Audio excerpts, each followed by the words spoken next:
UPI पर 2000 रुपए से ज़्यादा पेमेंट करने वालों के लिए एक बड़ी बात है, लेकिन घबराने की कोई बात नहीं। आपने भी शायद सुना होगा कि 2000 रुपए से ज़्यादा यूपीआई पेमेंट करने पर अब से चार्ज कटेगा, लेकिन असली बात क्या है वो समझते हैं।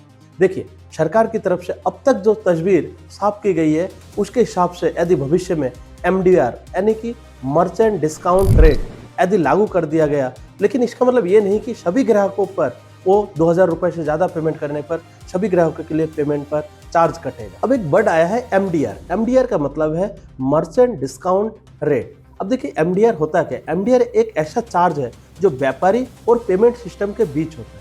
मान लीजिए आपने 5000 रुपये किसी दुकानदार को दिया है, पेमेंट किया है, तो ऐसा जरूरी नहीं है कि आपके 5000 रुपये देने के बाद आपका चार्ज कटेगा, ऐसा कोई ज़रूरी नहीं है। लेकिन हाँ, ये भी सच है कभी एमडीआर पर एक अंतिम निर्णय अभी तक नहीं लिया गया है, इसलिए अभी तक घबराने की कोई बात नहीं है। अभी वर्तमान समय में चर्चा ये है कि यदि ये एमडीआर सिस्टम लागू कर दिया गया तो इसका प्रभाव सीधा सीधा बड़े व्यापारी और साथ ही साथ ई कॉमर्स प्लेटफॉर्म पर पड़ेगा, ना कि आम जनता पर। आम जनता पर इसका प्रभाव अभी वर्तमान समय में सरकार ने बोला है कि कोई प्रभाव नहीं पड़ेगा।